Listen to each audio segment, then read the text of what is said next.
Did you ever do switch? That's the one in Rivonia above the pub there, above where the Baron used to be? Because they're dark, and then there was a DJ. There was a DJ? And it was kind of, I would say... not Rivonia, in Bryanston. Bryanston, yes. there, next to Gemelli's. Yes. Yeah. Did you ever do classes there? I did one, like a free class, just to go check what it's about. Yeah, him and I, we did a class in Pretoria. Okay. That was my first introduction into Did you ever do Sweat 1000? I know there's still one in Cape Town, but they're all closed down. Yeah, I think they've all closed. I think the novelty burn kind of wore off. But it was very similar to Switch. Yeah. But I think, that's also why High Rocks is so popular. It's because it's such high intensity with constant change. Yeah. And that's really nice. No, for sure. You check all the, sorry, I know you want to stop. You check all the shit started, bro. This is how I do it. We just chat. Did you check all the crap with the sleds? Yeah, were they testing out the new mats? So I saw an Instagram reel this morning where the guy said he noticed, so he's not a coach or anything, but he noticed the sled was getting stuck in the front. And then he went and he pushed the sled. He said, try this. Push the sled from the front handles. Yeah. And it looked like it actually worked better. But now... So they're blaming the sleds. I don't know if you saw the press release. I thought it was that they were testing out new mats or new carpets. So that's what everyone was saying. But then High Rocks launched a press release. A press release saying it's the sleds. It's not the mats. Everyone had the same sleds and mats. Yeah. Suck it up. But because the video I saw, the guy got stuck, and then like that one that went viral, and then he ran to the other lane. And he screamed and he ran to the other lane. It was like a French guy or something, and he ran to the other one, and it looked like it went so easy. Yeah, I also saw that. I don't get it. Maybe some of the sleds weren't the same? Yeah. Was part of the because they press release says sleds, yeah. Did you see where the two countries push each other while they're running? No. I can't tell you what country. I think it was England and Australia. I don't know who pushed who, but on the run, pushes them straight into the barriers. Yeah. Yeah. High Rocks is dangerous sport now. It's a physical sport. I think that's... obviously you get disqualified for that. Sure. Yeah, there was a whole thing of the kind. I don't know what the outcome was. Okay. It was just popping up on all the reels and stuff. So, but it's a pleasure to have you in here, Jacques. It's a pleasure to chat to you, and I think. Thank you for having me. Yeah, of course. I think, bro. Firstly, I noticed. So before I did that podcast with you on Friday, I was eating a salad, right? And in the video, I had some balsamic vinegar. When I was editing the video, I saw some like this little black thingy, and I was like, it has to have been balsamic vinegar. And I was just like, such an idiot. I didn't even notice that. I'm so sorry. I didn't tell you. It's fine. I'm not gonna go. Look, you shouldn't have told me. In the reels, because it's a bit more zoomed in. Go check. There's like a little black thing here. It's not here now, so it is a little bit of balsamic vinegar. I just had Red Bull on my way. Yeah, make sure there's 9 o'clock in the morning. Red Bull, bro. Red Bull. It was the no sugar at least. No sugar at least. But I don't think, some people obviously don't care about the sugar, but we're not having it for the taste as much as maybe the energy. And so for you, because I know for myself, I'm not on you. I don't even want to say I'm not on your level of addiction or previously what you were, but all humans have addictions. Sometimes people are fortunate enough for those addictions maybe to not damage people's lives and your own life.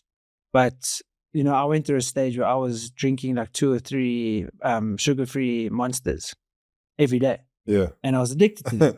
No, and people overlook the fact that that's as much of addiction as any other addiction. Yeah. When I can't concentrate, let me have a coffee, or I need some caffeine, let me have a coffee. Like, just because that's not directly affecting your life or those around you, people don't see it as bad. But I think, sometimes, obviously, we can define addiction by, your dependency on it, but then also what it does to other people around you. So how do you feel in terms of like, you're mentioning the Red Bull, and we'll get into your addiction going further, but, what is your definition of addiction? And at what point do you kind of have to say like, okay, no, I'm too dependent on it? So I do have a problem with what you just said, in the sense of drinking 10 Red Bulls a day. No one's going to go, that's a problem. You're not going to look at me. But if I go to the pub and I sit there for 4 hours and have 20 tequilas, you're going to go, and you do that every single day, you're going to say, Jacques, you got a problem. And I've got an issue with, in this world, you've got to explain to people, and now we talk about alcohol, and I didn't have an alcohol addiction. We like you said, we'll get to that. But in this world, you got to explain to people why you don't drink. Yeah. Like, I've got to try and explain to you why I don't drink. Well, I should be explaining to you why I do drink. Yeah. Yeah. Like, it's like crazy. Explain to me why you feel the need to have alcohol, not me having to explain the necessity of not having, or, you know, like, why is it more frowned upon when you say, no, it's fine, I'm not drinking today, versus let's have 6 beers. Exactly. And you lose friends when you don't drink because it's a social thing, etc. And same with the Red Bulls. I should be explaining to you why I don't drink Red Bull or why I don't drink coffee, not why I do. You know what I mean? I think what it is, and what I've found, and I could be wrong because it's merely just observation, but everyone who does anything that's, like, I mean, obviously everyone can agree that drinking excessively is unhealthy. Yes. So it's almost, you want to be justified in your doing it by someone else doing it with you. So when you aren't drinking and I'm drinking, it's like, why aren't you doing this unhealthy thing with me? Like, are you better than me? Is your life on track more than mine? Like, you should be doing the bad things that I'm doing, and it'll make me feel better about the fact that I'm doing those bad things. Exactly that. And I've noticed when you sit around people at a table and you go like, no, I'm not drinking today. Or even when you do, what's it, sober October, sober January, what everyone tries to do, like, you almost inferior, like, people feel belittled. Yeah. When, like, the ones that are drinking, and they won't invite you tomorrow. Like, I've noticed that. Like, I've had I do drink. I'm a binge drinker. I don't like the taste of alcohol, but the feeling's amazing. So I don't drink often, but when I do, I make up for the time that I don't. And it's the wrong way to do it. And I've tried to stop drinking completely. And I've had about what is it? I would say 3 to 6, so somewhere between 3 to 6 months where I haven't had any alcohol. I didn't drink now after Comrades on the Monday. Yeah, but it was the aches and pains you deserve party. it. So yeah, my drinking is a problem because it's a binge drinking problem, but I will binge on a Friday night, end at 2 a.m. or whatever, and I won't drink again for a month or whatever. So, you know, like that type of. Can I ask, do you think that's also part of your addictive personality, where it's, you know, the binge, obviously that's addiction, you know, being addicted to the good feeling and going all out. You know, when I do something, I also go 100% all out. But then do you think you're also addicted to the trying to, you know, correct yourself, and addicted to the, like, almost just the decisions of not drinking and not saying yes to a drink? You know, is it, okay, well, yes, I had my fun, drank a lot on Saturday night, now I can go 6 months, and then you get addicted to the not drinking. So what I've noticed is when I don't drink, when I take a long, it's called sabbatical, if you want to call it that, where you don't drink, things go amazingly. Your life just turns around. Business gets better. Opportunities just fall on your lap. People want to be around you. And the right people want to be around you, not the wrong people anymore. So when you're drinking, you're hanging out with the wrong people. I've noticed that. The people that want to pull you down with them. Exactly. I mean, and with drinking comes a lot of other things, in my case, and the people that I was hanging around with. But what I've noticed, Jesse, is, things just get better. And when you're hitting the gym, when you're running, when you're training, whatever it is, things just get better. So I'm addicted. You get addicted to that. And the longer you stay sober for, the better life gets. And it's really true. I spoke to a guy that's been a year clean of drinking. And he's like a businessman, successful businessman. He's like, Jacques, you don't understand the opportunities in my business, how they've just flown in. And there's some people who that were with me on Mad to Run, two gentlemen actually, Dom and Rich. And like I've noticed their lives. Like these actually, and I know it's face value too. You don't know what's happening behind closed doors. But to me, these guys, they don't drink. And also, Dom has had the experience of being an addict. And Dom was an addict, and I spoke to him about it on Mad to Run. But these guys have got their lives in order. And yes, pain and suffering does happen in people's lives, and things do go wrong. It's life. It's going to happen. But you're not adding to it. Yeah, it's quite interesting. I think it's also because, if I look at my biggest addiction, I would say it's food.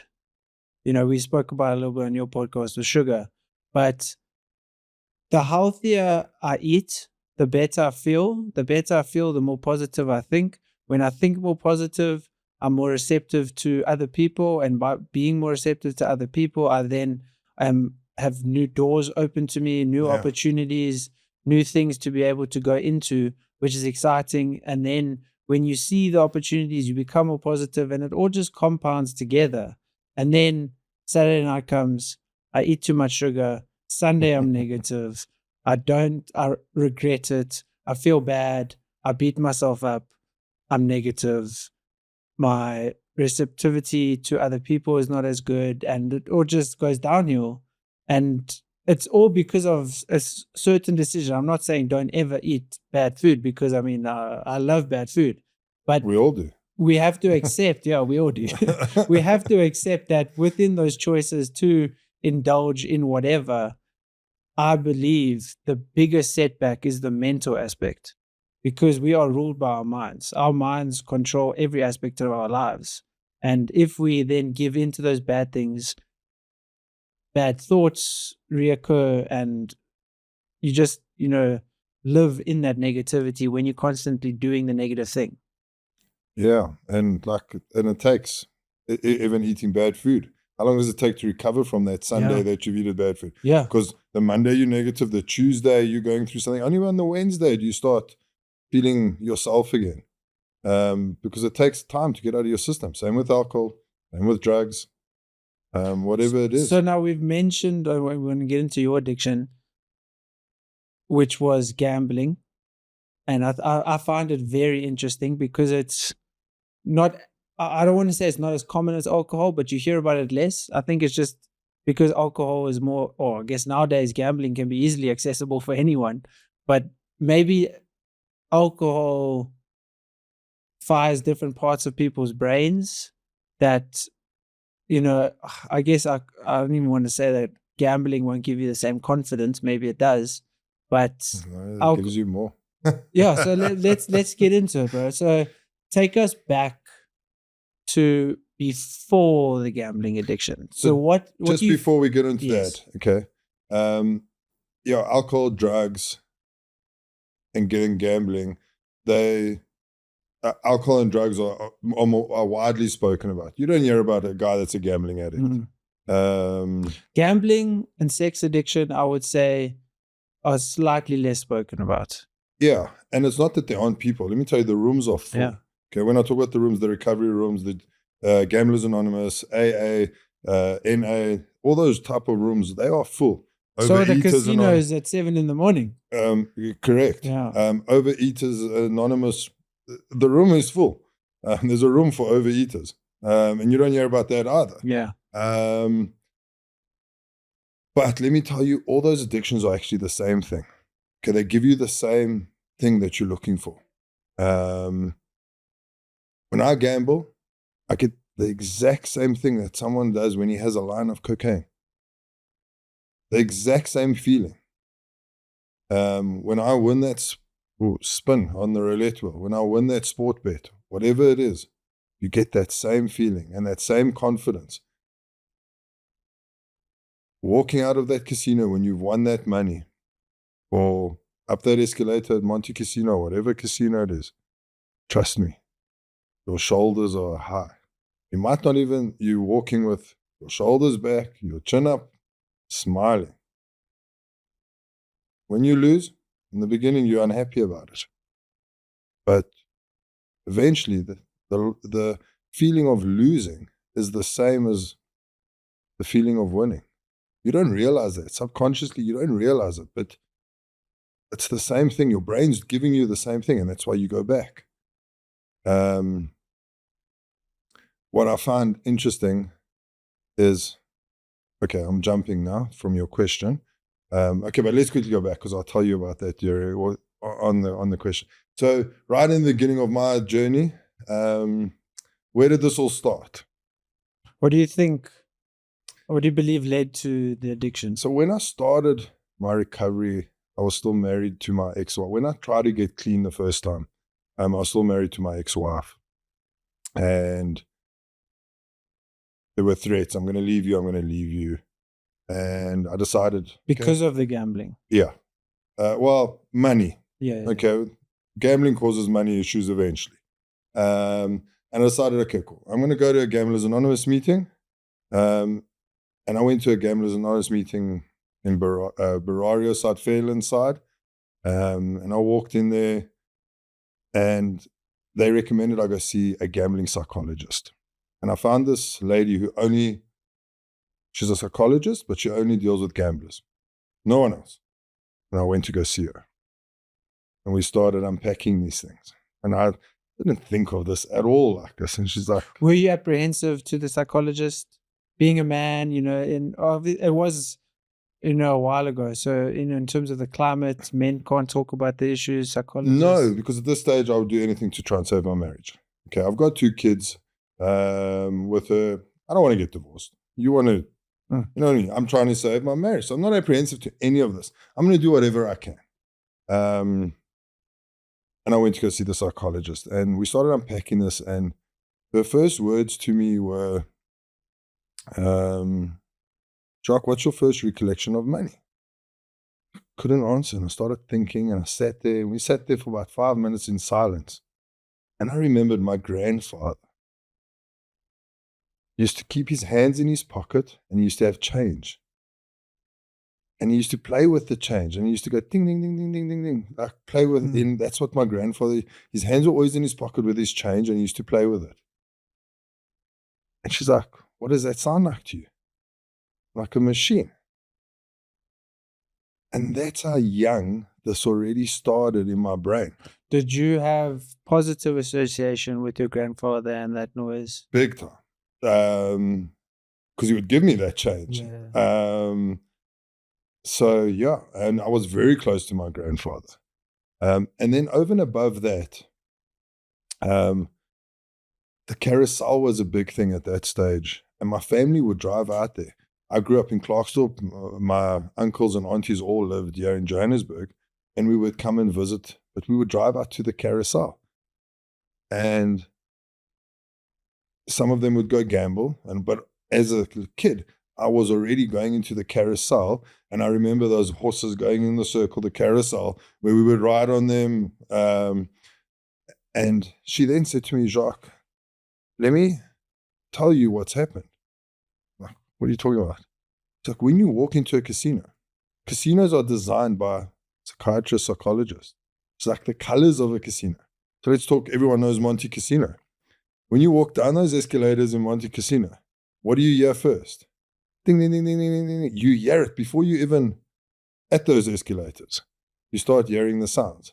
And that's the sound of winning. Your brain knows when you hear ding, ding, ding, ding, ding, ding, ding, it's a sound of winning. Not every single person is winning there, but there's that sound. The colors of a casino are designed to attract you. She said to me, Monte Casino in particular, you never know if it's day or night. When you walk around Monte Casino, sometimes you will walk under blue sky. Sometimes you're walking under stars. You never know if it's day or night. You never see a clock in a casino. You'll never, if you don't have a watch on, you don't know what time it is. And that's why people sometimes go to a casino at 9 o'clock at night and they end up leaving at 3 a.m. in the morning. And it feels like they've been there for an hour because you don't know what the time is. And she said to me, the casino is designed to catch you. So you going there at such a young age is already catching you, is already feeding your brain, Something else I think that played a role in the gambling addiction, and it could have been the addictive personality, is at a young age, I think about 6 years old, I fell into a swimming pool in winter. And I basically drowned. I was in a coma for 3 or 4 days. And I think that trauma, well, she has said to me that trauma plays a role in all of this. Not that there's an excuse for being I hate the word addict. But I think it's all subconscious trauma. Like you're aware, okay, yes, I know the fact that I drowned, but subconsciously there's so many factors that come into play that dictate your, like daily activity that you aren't even aware of. So it's not like we spoke about it on my podcast. It's not like it's an excuse, but like, oh, well, I'm just acting off that trauma. It's, that trauma has affected so many things that has led me to making these actions that, all came from that actually. Yeah. So that was the start of my recovery stages. And yeah, we figured that out, that's where it all started actually at a young age. Finding that out, did that help the recovery, or did it kind of just shed more light for understanding? Jesse, to be honest with you, no, it didn't. Finding that out didn't help the recovery. I think it sheds light, but it also, it did nothing for the recovery. So can I ask you, because I know if I understand a behavior that I do, sometimes I then, let's say I've got an understanding, I'll use it as justification. So when I do it, I'll be like, oh, well, I know I'm doing it. And then I kind of allow myself to do it more because I'm like, but I know why. Yeah, like it's almost like you now got to, you can now blame something or someone else. Yeah. Oh, I can blame my grandfather for this. Bullshit. Sorry about the language, but I mean, grow a pair of balls now. I mean, you can't just go blaming people because you stuffing your life up and everyone else is around you. Addiction is one of the most selfish things in the world because you feel sorry for yourself. During addiction, you feel sorry for yourself, you're selfish, and it's all about you, And then in recovery, you're also selfish. It's all about yourself, yeah. So it's one of the biggest but yes, I mean, it gave me something to blame, which is also not right. Yeah. So then that light that was shed on that, you said didn't help too much. Then what do you find? Was it just time and effort and, meetings? What kind of thing, led you to be able to break it? So nothing actually at that stage led me to break it. So this was still in my first marriage. And it became one big lie. I said I was going to the meetings when I was going to the casino when she thought I was at the meetings. I didn't stick to those meetings for a long time and I carried on gambling. Do you find it would have been worse without those meetings? Do you find like initially at that stage of your life, they were actually at all helpful? Can I be honest with you? At that stage of my life, I thought everyone at that meeting were a bunch of idiots. They weren't, let's call them nerds. They were losers. They were feeling sorry for themselves. They weren't winners. They were losers. They couldn't win at gambling. Just remember, you feel like everyone can beat the system. You believe that you can beat the system. And there is times that you do beat the system, and I put the brackets around it, but you never beat the system. The system allows you to beat it. I mean, I then got divorced, and I carried on gambling, obviously. I was gambling so much at Silver Star Casino at that stage. When I got divorced and she asked me to leave the house, I went and stayed at Silver Star for a month and a half in the penthouse suite at no cost. Do you think that made it so much worse for you? Yeah, because I carried on gambling. Being that close to it. At this stage, you don't think it's worse because you're winning. But looking back now, do you feel like that did not help you at all? Or do you think you would have still done the same amount of gambling? No, I think it would have still happened. Yeah, I must be honest, it would have still happened. And at that stage, you get your ups and downs.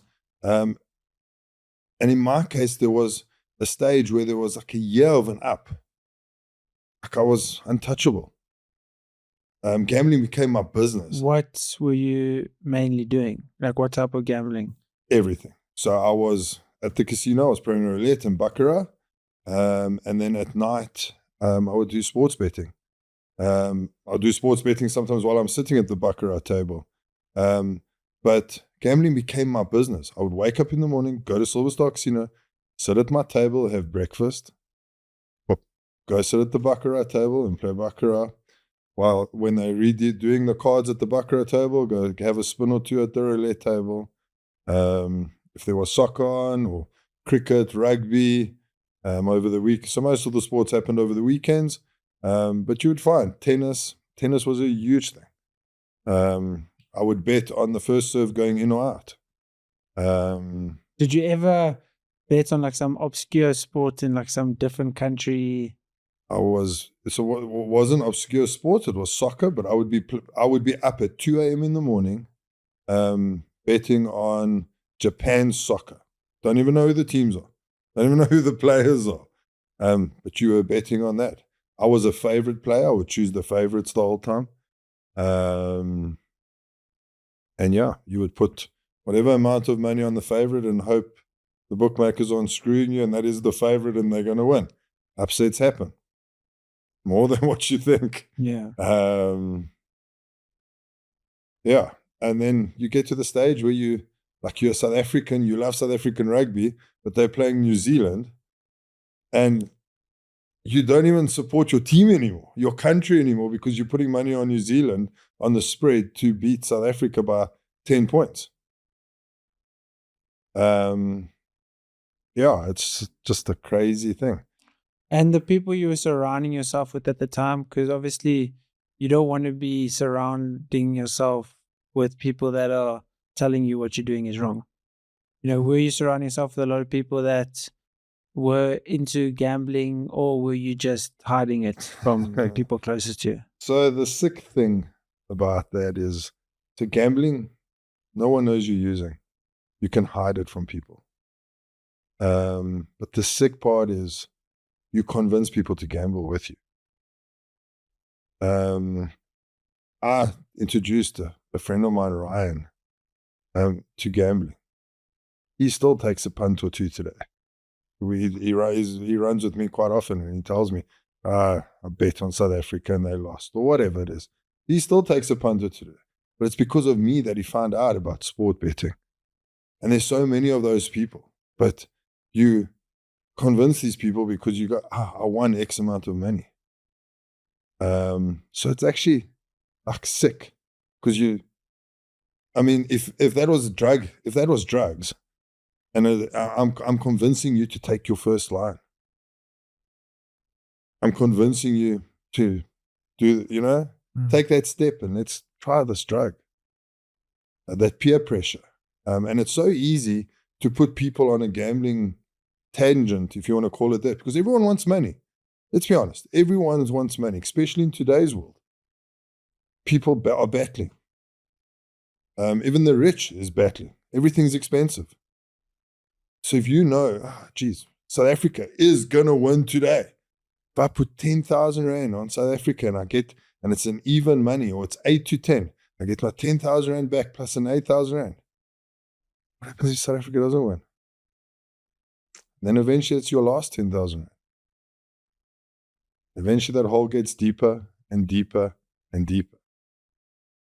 So then for you, once you were in the deepest hole, was it more the people around you that you needed to fix relationships with, or was it the financial hole you were in? So I then got into a relationship with my current wife, still gambling. She didn't know much about the gambling. She knew nothing about it. But at that stage, the hole was deep. I'd lost my house, I've sold the cars, I pawned the cars, and we were already going down that road when I met Samantha. She didn't know. I'm one of the best salespeople out there, manipulators out there, and all gamblers are, all people in active addiction are the best manipulators out there. Let me tell you, they'll spin you a story and they'll remember what they spun, because you got to remember your lies. Start lying so much. And Samantha thought I was still going to Silver Star Casino, still betting on sports. And Samantha thought, because there were some times when you win. And I would lie to her and say business is just bad when things were bad. But it got to the stage where, people don't actually know. So only once the hole is so deep does it find out. So I was carrying on, and 3 years down the line, you start bullshitting so much. I was selling shit. Cars were pawned by then. You can't even get the car back. And you now just fucking relationships up. The fact that Samantha is still with me today is crazy. I mean, I sold shit in that house, in her house. I moved in with her. Sold a dishwasher and told her it was broken. Pawned it, not sold, sorry. You pawn so you go pawn the stuff at Cash Crusaders or Cash Converters. They give you $2 or $3 grand. And in 30 days time, you got to pay $4 grand to get it back. You think, I'm going to go to the casino. I'm going to put this money down, win 10 grand, go get it back. Okay? That's how you start thinking. And what happens when you don't get it back? And you can't, and those 30 days are past. So this started happening. And I started bullshitting her.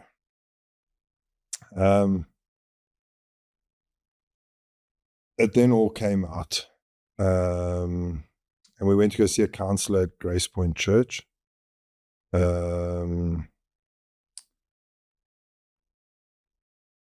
Actually, before that, we went to go see Gary Rivers, who was the pastor at Grace Point Church. I had a kind of a relationship with him, but he knew none of this. And we went to go see, and I'll never forget. Like, we went to his offices, which is at the back of Grace Point Church, and Samantha was in a state because all this has come out now. All the shit I sold of hers, from jewelry to dishwashers to whatever bullshit I could come up with. I think there's still sometimes things she's like, fuck, did you sell this? That comes up 10 years later.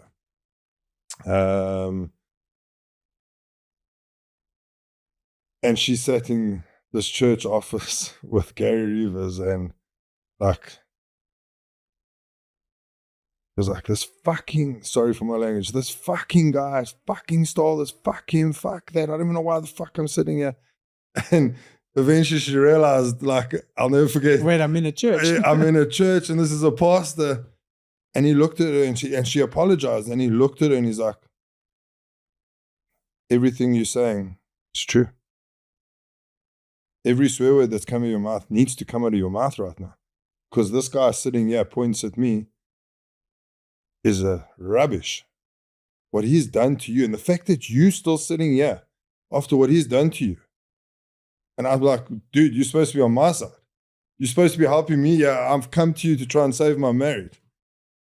And he's like, Jacques, the fact that you've got this woman still sitting here telling us the story, you are so lucky. She shouldn't be here. I actually don't want her to. She should leave you because you're a piece of shit right now. This is coming from a pastor. I'm like, this is not what I wanted. And he said, listen, the fact that you're here is that you love him and you still want to be with him. I don't know why. He said to her straight, I don't know why. He's like, Jacques, do you want to change? I said, Gary, I do. He said, well, there's a counselor called Dawn. Go see her. And we went to go see Dawn that afternoon. And Dawn, At this stage, Sam knew the extent, but she didn't know. She didn't know to what depths. And Dawn was like, Jacques, you're coming back tomorrow with Sam, but you're coming with your bank statement. I was like, not a fuck. Like, well, then we're not doing this. You can't be open to Sam, and Sam's going to leave you. I'm like, not though. You're coming with your bank statement. I'm like, okay. And so I sucked this all up. I don't want to lose Samantha now. I'm in love with this girl. I don't want to lose her. And we sat with Dawn and she started going, what is this? What is this? What bet did you take here? What is this? And she starts asking, what's G bets? What's WSB? What is this? What is this? All the different betting houses. You draw $5,000 cash here. You drew this here. You drew this. And everything just starts coming out. And Samantha's obviously just she's like, Samantha, sit. This is about 6 o'clock on a Tuesday evening. Like, Jacques, come with me. She took my hand. And she walked me into, sorry, I'm going to get emotional now. And she walked me into my first GA meeting. And there stood a guy, and she said, sit down. And there stood a guy called Andrew hosting the meeting. And yeah, that was my first GA meeting. And I said, you don't have to share. If you want to share, you can.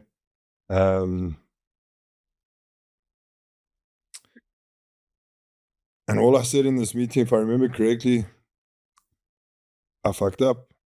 I stuffed up.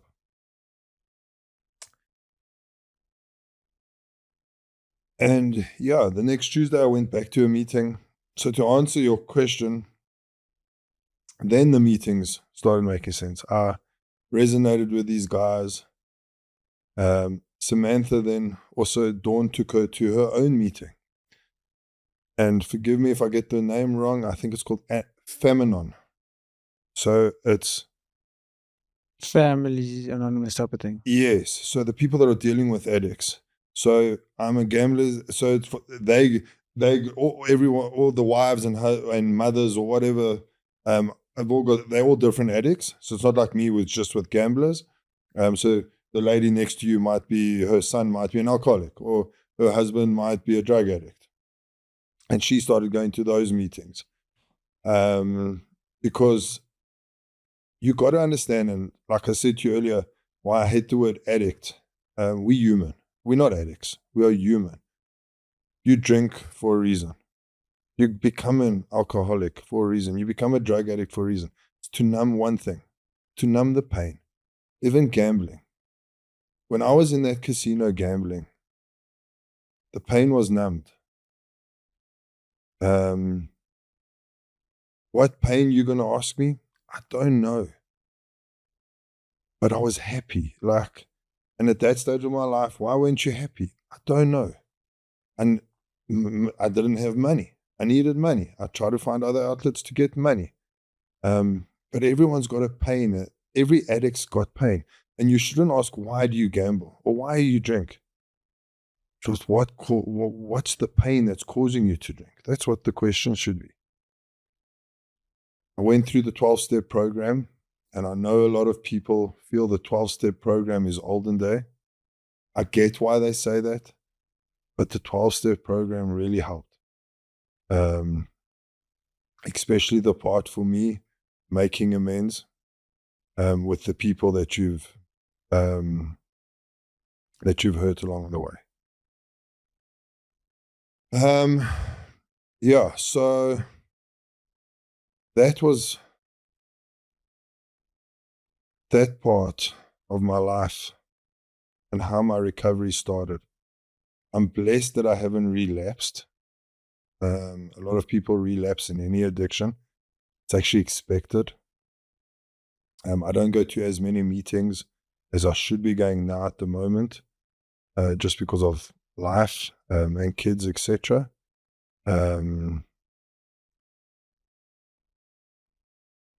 Yeah. Would you find,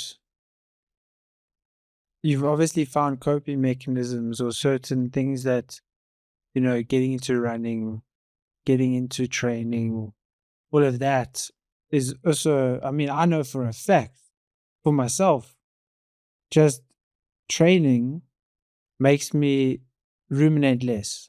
Training makes me think less negatively. Training makes me, because of the positive benefits there, encourages positive choices in other aspects. With the running and everything, had you been running before? Had you seen the increase in running, through your recovery? So I started running in 2018. I think if we minus 7 years from now, it goes to 2018. Yeah. Am I right? Yeah. I'm a mess. Mine, don't worry. I've never been, but yeah. Yeah. So I started running at 2018, and running saved me. Running is what got me clean, over and above Samantha, who saved my life. And yeah, it wasn't for her, but running saved me. And how I came about running is myself, Samantha, and her friend, the couple, Mike and Jess. I hadn't met them. And we went for lunch. And sitting at this lunch, I was ordering tequila, trying to be this main man, because that's how you hide your true self, who you are. You try and be this big boy, tequila, come on, let's go. They're not big drinkers, Mike and Jess. But his running, he was already running half marathons at that stage. He had done his first Comrades already. And I don't know where it came from. I looked at him and I said, I want you to take me on a run tomorrow. And he looked at me and he's like, this. Bro, you 10 tequilas deep. And you drinking like this and you want to go run. I want to take you on a run tomorrow, Mike. And Mike took me on a run that Sunday.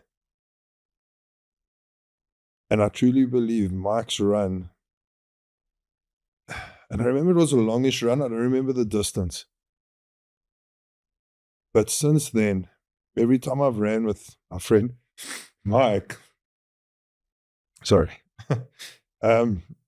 like we would go on 30 Ks and I would be able to open up with him. Because the first year, especially of recovery, is hard. It's hard for anyone. You white knuckling it. You white knuckling that recovery. It's hard to stay clean. And you've run long distances, like your emotions come out. And you start, if you're with someone, you start talking, like things that you wouldn't normally talk about. Like I think Mike would sit here and say, to tell things that people have never heard of me before. Like things that I refuse, that I won't tell you. Just because of running. And I needed that. And yeah, running became my therapist.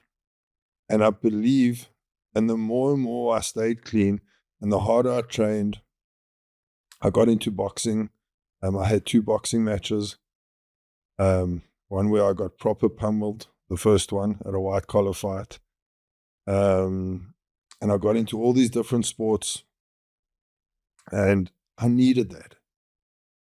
If it wasn't for that, I would have relapsed. I probably would have committed suicide.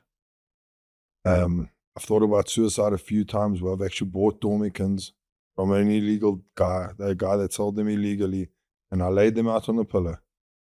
But I probably would have committed suicide, or I would have lost everything, including my kids, and been at a robot begging. But I believe exercise, running, and channeling that addiction to that, because running became a cross addicted to running. And they say you shouldn't do that. Like they say the first year, especially in recovery, if you're single, you shouldn't look at a relationship at all, because you're going to cross addict to that. And it doesn't last. Disagree. Cross addict to a healthy addiction. Make it last and it will save your life. I think it must be very challenging, because I know, never having gone to extremes, but I've got many different mini addictions almost, and that's a personality trait.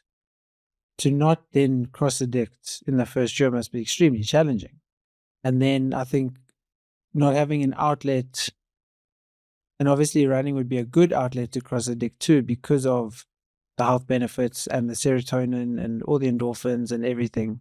But, you know, to not do that and then to not be getting any, you know, extreme, because I mean, running is an extreme endorphin release, but to not get, because I mean, that's obviously also what you're getting with gambling, it's what you're getting with all these addictions. And that's why running is so addictive. And I mean, anyone that gets into running really gets into running because of those positives. So, I mean, it must be very challenging to not cross addict into a relationship or cross addict into, you know, these things. So I never ever had a sponsor in such, but I remember Andrew, who is very big in Gamblers Anonymous. He actually came and spoke to me about it and said, be careful that you don't cross addict. Running is an addiction where it affects your family. And I went and I thought about it because it can be a negative thing. And I thought, how do I do this so it doesn't affect my family? So I would wake up at 4 a.m. and I know what time my family wakes up and make sure I go do a 3-hour run on a Saturday before my family are even awake. And when I get back with coffee for my wife, my kids are waking up, and I'm back home. In the beginning, it was tough because you would be tired and you would want to nap and all of that stuff. But I'm at the stage now, you get to the stage where you get fit enough where you don't need to nap during the day. You don't get tired. After racing a marathon and stuff, that does happen, where I'm just completely stuffed. And I've done a 3-hour 30 marathon and you've pushed to the limits, to the red. But it's not a constant thing. It doesn't affect my family negatively. I've made sure the cross addiction doesn't affect my family negatively. And I think that's a very important thing, because I do know of some people who will go on a 3-hour run and only start at 8 o'clock, and they're getting home at 2 o'clock. Sorry to all my golfing friends out there whose wives complain, but that's the problem with golf. People are addicted to golf. Men are addicted to golf, and you hear the wives complaining about golfing the whole time. My husband keeps golfing. He doesn't stop playing golf every Saturday. I don't see him. And then the alcohol comes in. And then the whole number 19 comes in. And you'll hear, and it affects their families. And a lot of women that get divorced, they're getting divorced because their husbands are playing golf the whole time, or having affairs, or whatever. And then their husbands want to know what they're doing wrong. Are you playing too much golf, bud? It's an addiction. So luckily running, I figured that out, and I made sure it doesn't affect my family. I know other sports are longer. Golf is a long sport. You can't go play golf at 3 a.m. or 4 a.m. And be finished by 9. But you can play less golf. You can make the arrangement with your wife and say, I only want to play golf on a Friday, or I only want to play golf on a Saturday, once a month, etc. Can we be on agreement on that? Yeah. I think it's also challenging. You know, fortunately, you are with someone that has been exceptionally, and almost at times, why is she being so supportive? You know, what have I done right that I can have someone that's this supportive? And obviously there's been challenges, and that's what, as I've gotten older, what I've really seen within relationships, and to have a good relationship with someone is, and I think, you know, that probably got even better when you were fully open and transparent about those bank records. And you fully just opened yourself up bare to, these are my problems, these are my flaws, these are the fears, these are everything. And I think opening yourself up like that for someone else, and having someone that accepts you despite any flaws and will love you and care for you regardless of any mental affliction you have, any, you know, negative traits, personality traits. I think that's so important, is to have that person that, regardless of how bad you show up today, is still going to love you. And I think that's exceptionally challenging, especially in today's climate where you can have an argument and you can go look at 3,000 girls on Instagram. You'll be like, well, I could probably have that. I could have this. And you kind of just push away the one woman that's maybe there to support you. But I think you have to be willing and open to bear yourself up and be truly just, I'm flawed. This is me. Yeah, I got lucky, Jesse. I must be honest. I got lucky with Samantha. Why she stuck around? Like, I don't even think she can answer that question, to be honest with you. We didn't have kids at this. We didn't have Cairo at this stage. Cairo's my son that I got with Samantha. So it's not even she stuck around because of kids. Why she stuck around, only God knows. Do you believe in like soulmates or like one person almost being like, or you two being put on this earth for each other? Not to say that you, like, if you don't, it doesn't mean that you don't think that you have an amazing relationship with her or whatever. I don't believe you've been put on this earth for one person, because what happens if that fucking person lives over the seas?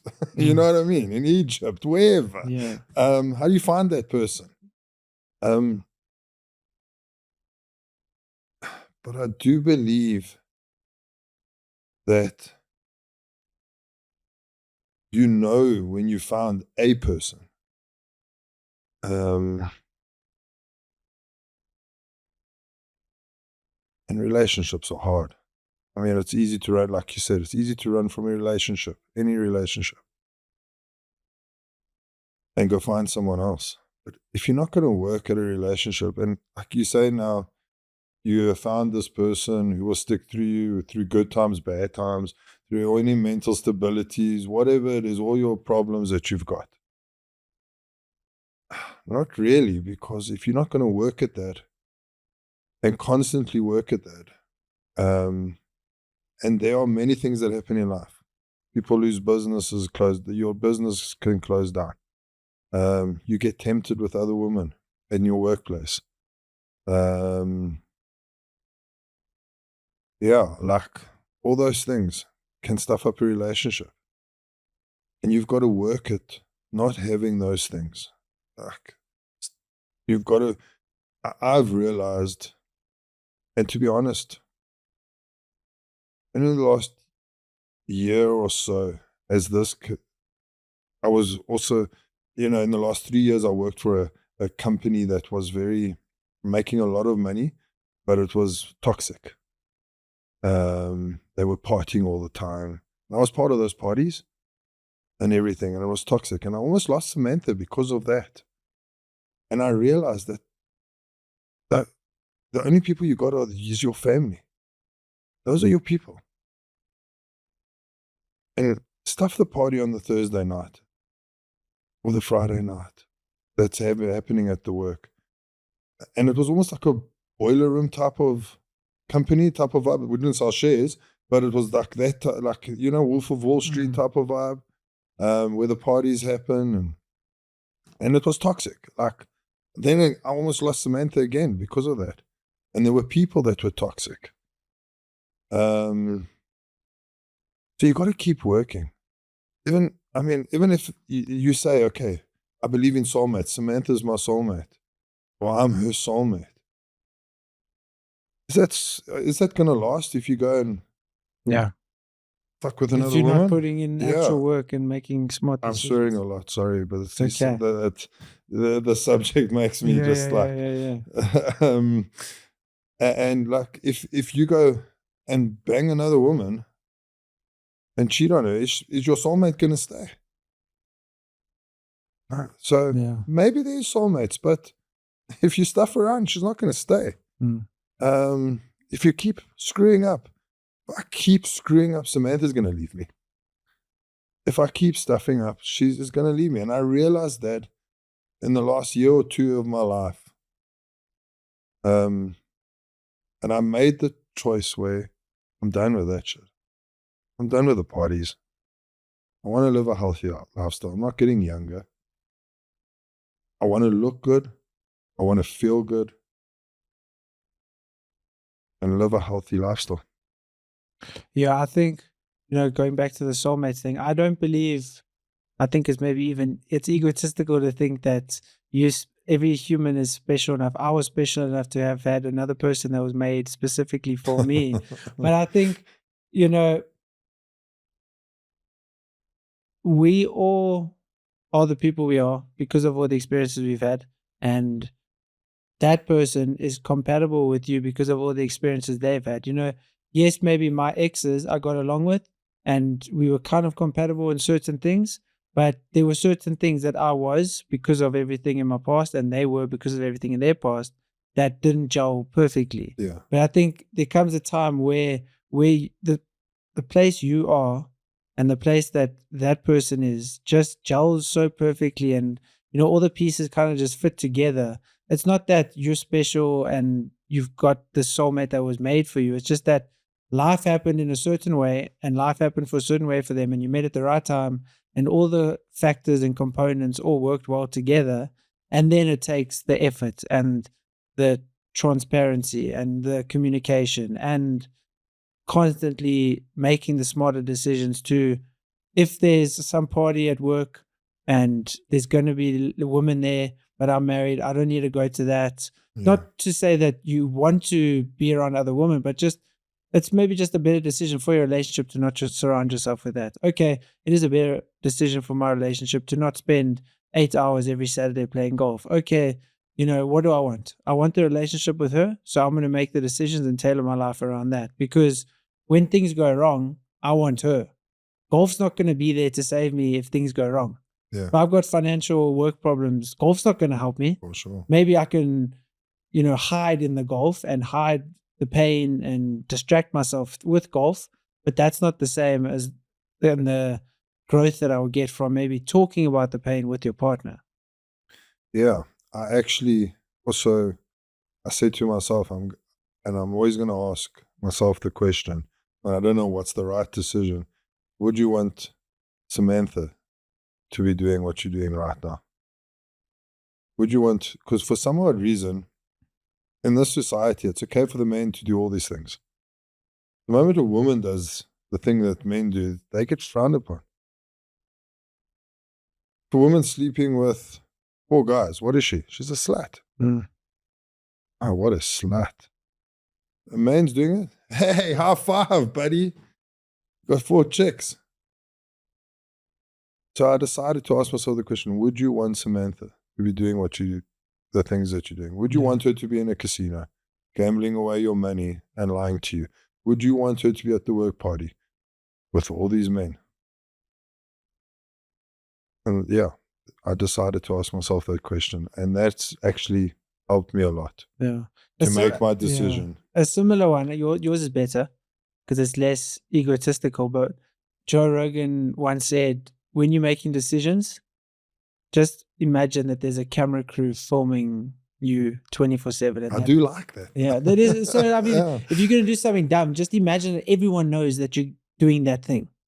I like that. Actually. I think it's easier to be like, well, there's no camera. But, with your wife, it's like, okay, well, she's the real thing. And I can imagine her doing it. So I think it's more powerful imagining her realistic. It's more realistic, yeah. But it is good. I mean, should I have that donut?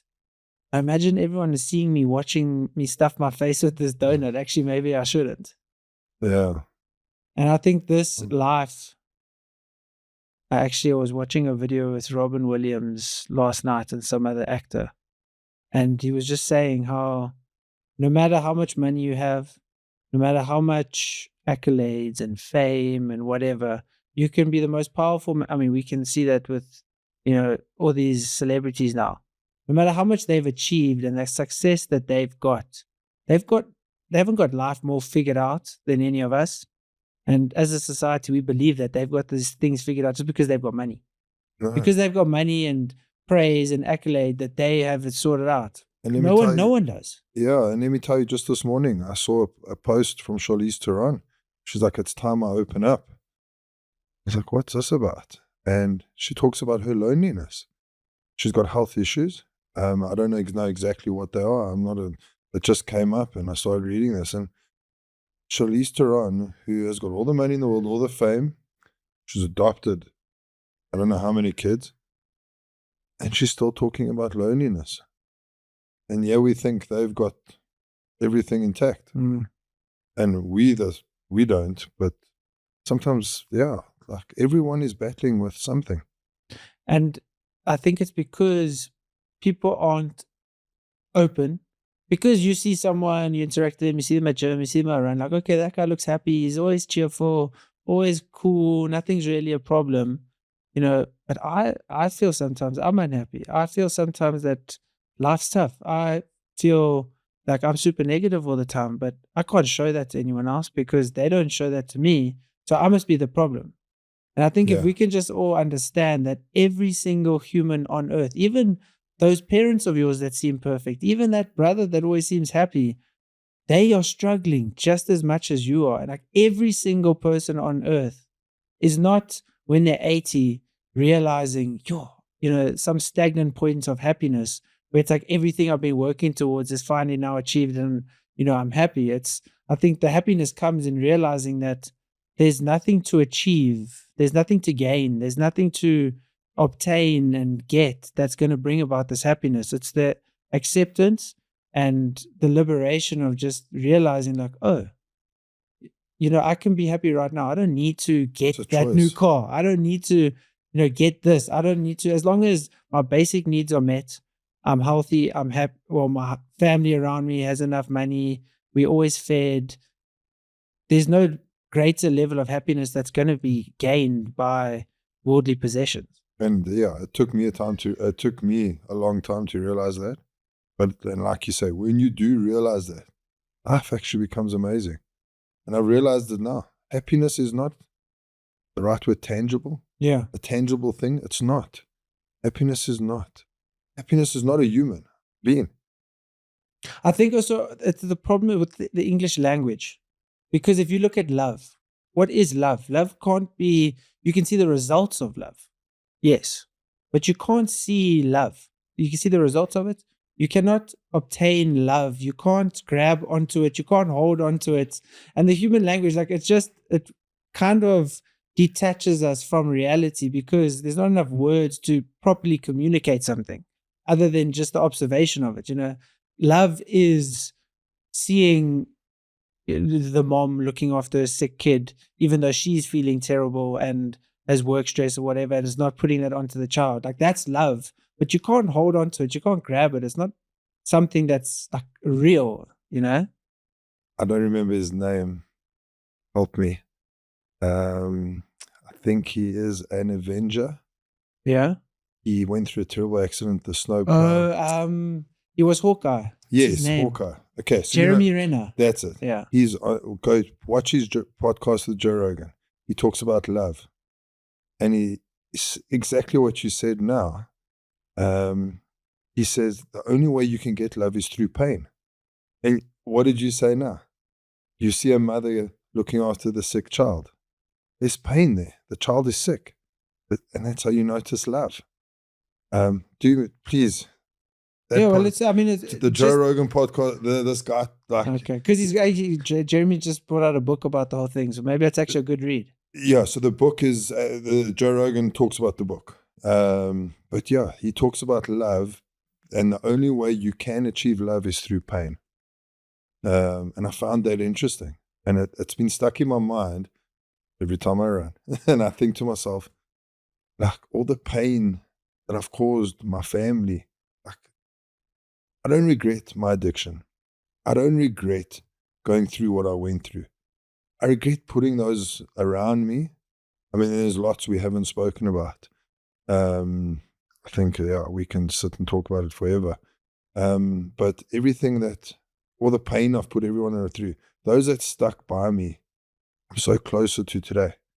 I would not be the person I am today if I didn't do what I did.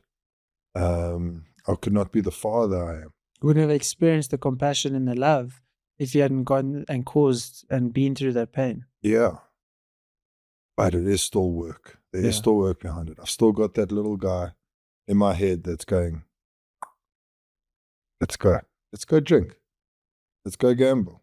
And that little guy's going to be there always. And every human has that little guy. And if you feed him, he gets bigger. And that's where the problem comes in. Yeah. You got to figure out, like you said with your eating, you figured out how not to feed that little guy. Yeah. I've figured out how not to feed the little guy with gambling.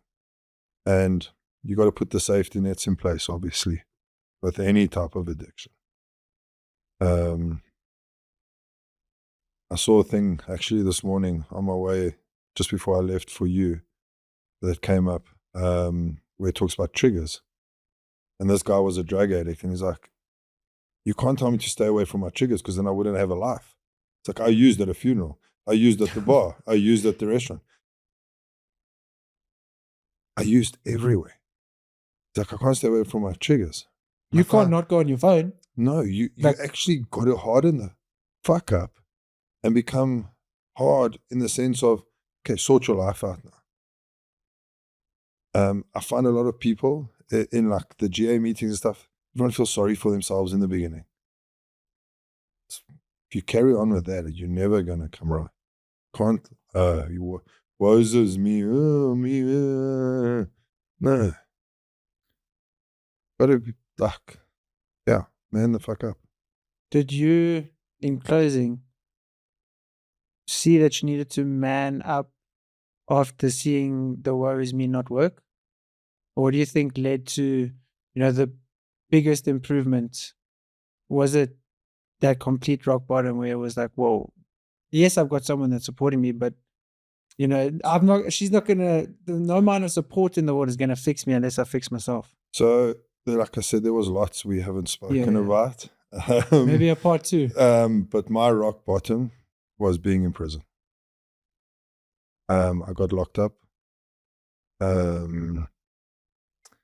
And it was over, I think, a long weekend. No, the person who opened the case against me, I lie, sorry, it wasn't over a long weekend. The person that opened the case against me convinced the prosecutor not to give me the police bail. And they took me to Krugersdorp police station. And I was there for 3 nights with real people. I had to buy my mattress. I had to get money e-walleted to this guy. He gave me a cell phone to phone. I was there's about 30 people, bunk beds, to buy my protection. The food is horrible, so I bought food. All of those things. And that was my rock bottom. And yeah, that's where I woke up.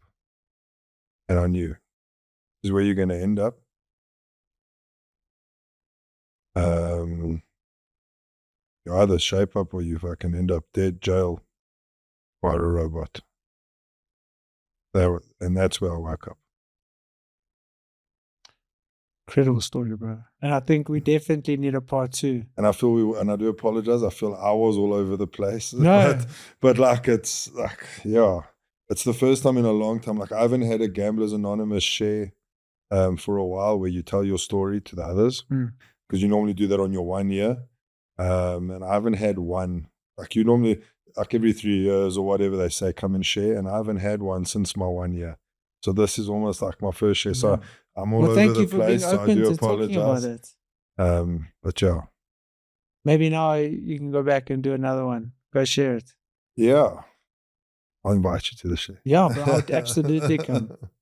Thank you so much for joining me. And I do think there's more to get into. With people's limited time span, all the information might get lost if we had to continue. Well, it's lost in my head. So thank you for having me My today. audience is a Joe Rogan's audience who can handle a 3-hour podcast. So, bro, thank you very much. I really appreciate it. No, thank you for having me, and thanks for allowing me to talk. And no, of course. Yeah, thank you for everything you do for the Endure Edge as well podcast. Well, thanks for having me be a part of it. Yeah. Thank you, Jesser.